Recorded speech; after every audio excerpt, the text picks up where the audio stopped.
The new men's 200-meter Olympic champion, LETSILE Tebogo of Botswana, says he's not arrogant and loud like Noah, so he can't be the face of track and field. Well, Sebastian Coe seems to think that the world has moved on from USAIN Bolt. And Janique Brown and Danielle Williams speak. Welcome back to the channel, people. Welcome back to the channel. If this is your first time here, thank you for making it Peter Lloyd World. Go ahead, please hit the subscribe button so we continue to go. When you do that, hit the notification bell so you know when the next video drops. Drop a video each Wednesday here in Peter Lloyd World. Also, if you enjoy the content, please hit the like button and finally leave your thoughts. So, ready? Yep. Good to go. Well, she is the current world champion, 2 times world champion in the women's 100-meter hurdles, the remarkable Danielle Williams.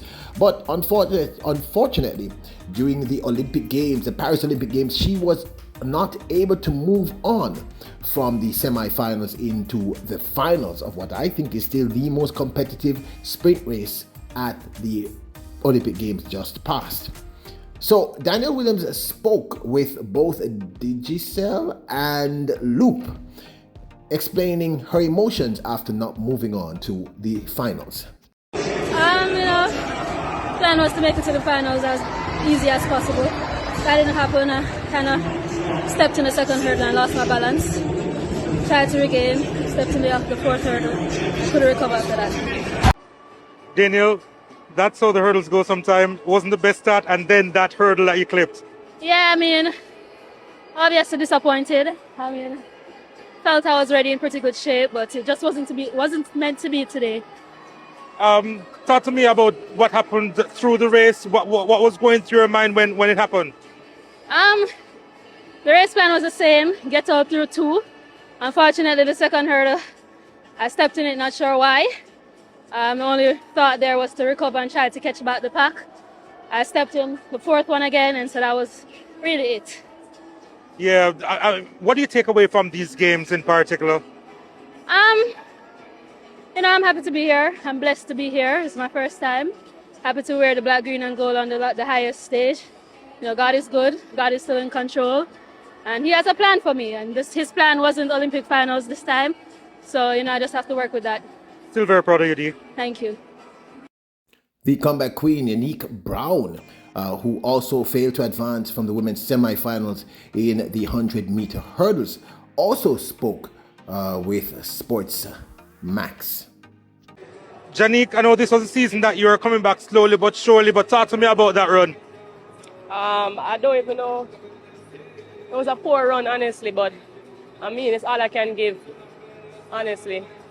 I sound stuffy right now because I feel like I'm under the weather, but not to make any excuses. I can't complain with the season I've had. I guess you're looking forward to the future immediately. Yeah, immediately. I'm already planning the next season even before I run these races, so this is just a learning process. Everybody keeps telling me, so I'm just following the process. Do you believe that though? Because what do you take away personally from these Olympic Games in terms of that learning process? Honestly, everything is unpredictable.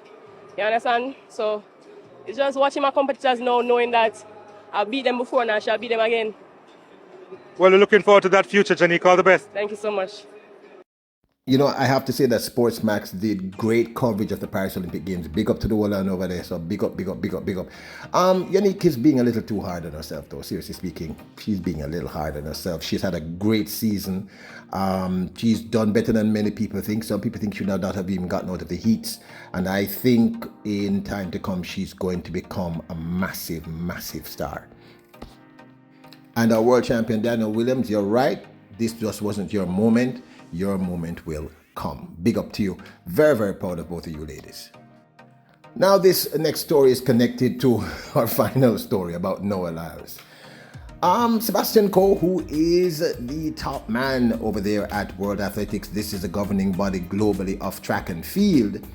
Well, he seems to think that track and field has moved on from the greatest male sprinting athlete all time, Usain Bolt. The man who brought back athletics from the dead with his appearance in 2008, and who every single athlete in the sprints has aped to some point, including the gentleman we're going to discuss, Noah Lyles. I thought this was a remarkable statement for Sebastian Coe to make. Absolutely astounding statement. In an article in the Jamaica Observer, they quote him as saying, athletics has moved on from Usain Bolt. And Bolt apparently responded to the story by saying, he said, let me go move on to Olympia, Thunder, and Saint Yaman. Boy, that was a very strange thing for Sebastian Coe to say, though. I mean, that one threw me way out there. I mean, I don't understand. I don't understand why he would say that. I mean, even if he felt that personally, I don't think I'm pretty sure there's going to be massive pushback at this. I mean, that's pretty much an insult. I'm not sure what's going on there. Maybe I'm misunderstanding. Now, you all know that this young man, LETSILE Tebogo, and the USA's Kenny Benrick beat the world champion in the 200 meters, Noah Lyles, who said he could not be beat in the finals of the men's 200 meters, at the Paris Olympic Games. In the post-race interview, someone basically asked LETSILE Tebogo, the first African and the first man of Botswana to win the gold medal in the 200 meters. They asked him if he was now the new face of track and field, and this was Tebogo's response. I think for me, I can't be the face of athletics because I'm not an arrogant or a loud person like Noah. So I believe Noah is the face of athletics. Now, what was amazing to me is that ESPN tried to say that what LETSILE Tebogo said was a compliment. It was a compliment to Noah Lyles. What world are those people living in? That's an insult. That's about as obvious an insult as it could possibly get. The young man said exactly what he felt about Noah Lyles. And you know something? I kind of understand why many people believe this about the young man, Noah Lyles. Listen to this. Do you remember what Noah Lyles said about the, in air quotes, rivalry that the USA men's 4x1 team had with Canada's men's 4x100 meter relay team? I mean, do you remember Noah Lyles' response to that particular... do you remember Noah Lyles' response to that statement, to that question? Yeah? Rivalry between who? Canada and yourself. That's a budding rivalry and certainly one to look at. Canada. Is an easy way to humble someone, and that's by spanking them. And yes, they certainly did. Canada won the men's 4x100 meter relay team at the Paris Olympic Games. Now, this, of course, is my 2 cents. What can I say about this?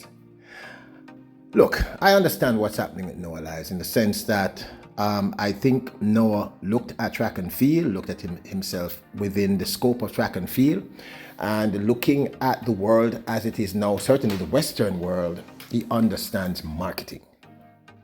Marketing has become the single most important thing in terms of any product. So Noah Lyles is selling himself, and as a result of selling himself, he's selling track and field. I think he looked at track and field and said, track and field needs a bad guy. You know, Usain Bolt was a good guy, charming, sweet, loving, kind to everyone, diplomatic, gracious, funny. And Noah Lyles decided to be the villain in the story. He decided to be the bad guy, the guy who, the man who, talks up everybody, puts down everybody, shows up, shows out kind of thing. And the truth is, it's worked. It's worked for him. I mean, him being the bad guy, people love to hate him, and some people love to love him. The Americans love him, and everybody else don't love him, do not love him. So when Tebogo said what he said, he was not giving him a compliment. He was saying in very clear terms, I can't be the face of track and field, because what track and field wants as a face of track and field is a loud, arrogant human being, and that person is Noah Lyles. I mean, we've seen some very strange things regarding Noah Lyles. Like I said, I kind of like Noah Lyles now. I mean, the very fact that he's dating Janelle Broomfield, I'm okay with him. But I get it. I mean, I did music, I did film, I modeled, I'd done a lot of stuff. So I understand the concept of marketing and why it's important. Why many personas have to, you create a persona, an exaggerated, an exaggeration of yourself, and you sell it. So Noah Lyles became the bad guy, the person we love to hate. It's almost like WWE wrestling kind of thing. You know, it's a larger than life character. And sometimes it works and sometimes it doesn't work. He is loud. The way he entered the track in both 100 and 200 meters, the screaming, the jumping up and down, while 8 other athletes were trying to concentrate on running that 100 meter and that 200 meter, I thought was atrocious and wrong in every sense of the word and lacked any sense of just basic respect. However, some people like the spectacle. I mean, I was wondering if all 9 athletes did what he did or 8 athletes did what he did, what would be, it would take 1 hour before the races start.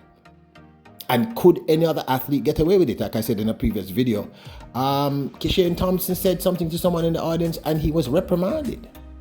They gave him a warning in his heats, which is as hypocritical as it can get. So I don't know. I mean, I think the problem here is a lack of balance. I mean, Noah Lyles can do what Noah Lyles is doing, but should the World Athletics and the IOC allow him to do certain things? Shouldn't they sort of rein him in? Should they kind of say, look, I understand that you're selling us, but maybe you should do some of these things? And then Noah Lyles himself needs to understand that when you put yourself out there, you're out there. So if you say you're going to, if you say the Canadian men's 4x1 is not even relevant, and they've beaten the American son several occasions, by the way, he should never said that, you know. But I guess he's playing into the caricature of Noah Lyles. So I get it. Tebogo beat him, and he's in air quotes suddenly had COVID, which I thought was really odd because you have COVID and you're going to go mingle with all these people, and I didn't understand that either.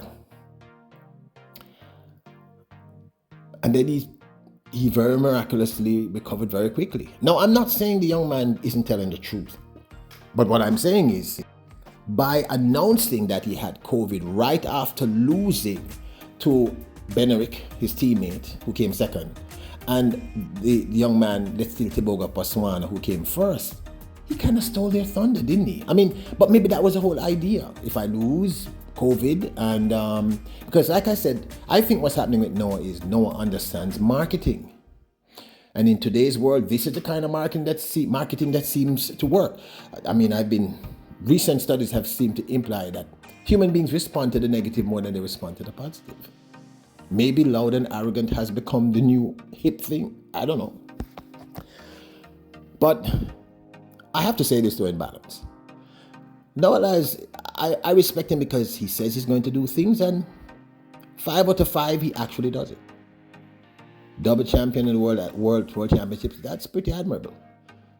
Beating Kishane in the 100 meters, although technically we don't think he actually beat him, but you know what I'm saying, he beat him. No one thought he had a chance, myself included. So clearly there is real talent there residing in the BS. But no, ESPN, I don't think Tebogo was giving him a compliment. I think Tebogo was just being honest. He was saying, this is what athletics wants. And to tie that back to Sebastian Coe, it seems to be what Sebastian Coe himself is saying, which is, we don't need a Usain Bolt who is dignified and cool and funny and not funny meaning, entertaining and we don't need someone who's nice to the people on track. We need arrogance and loud. I guess maybe what Mr. Coe is saying is that Noah Lyles is really the face of track and field. This is what track and field now wants. Loud, arrogant noise. And maybe it's working. I mean, I've told that Paris was rammed. I don't know if they made any money, but I hear it was rammed. And I saw how the crowd responded to him. So the truth is, do I think Noah Lyles is arrogant and loud? I think he's arrogant and loud when he wants to be, and I think he understands how to sell the bad guy caricature that he's created of himself. In other words, this is about making money. Lyles understands that if he wants to make money in track and field, he has to also push track and field. Do I think that's the right thing? I honestly don't know. Do you? I mean, maybe this is where we have come to, right? I mean, this is where we're at. But for me, Mr. Coe, the face of track and field is actually Usain Bolt, yeah? Until Mr. Lyles is able to equate what Mr. Bolt has done, to me, Usain Bolt is forever going to be the face of track and field. But this, of course, is my 2 cents. Now, don't forget to hit the subscribe button, the notification bell, hit the like button. Remember your royals, kings and queens. Bless us.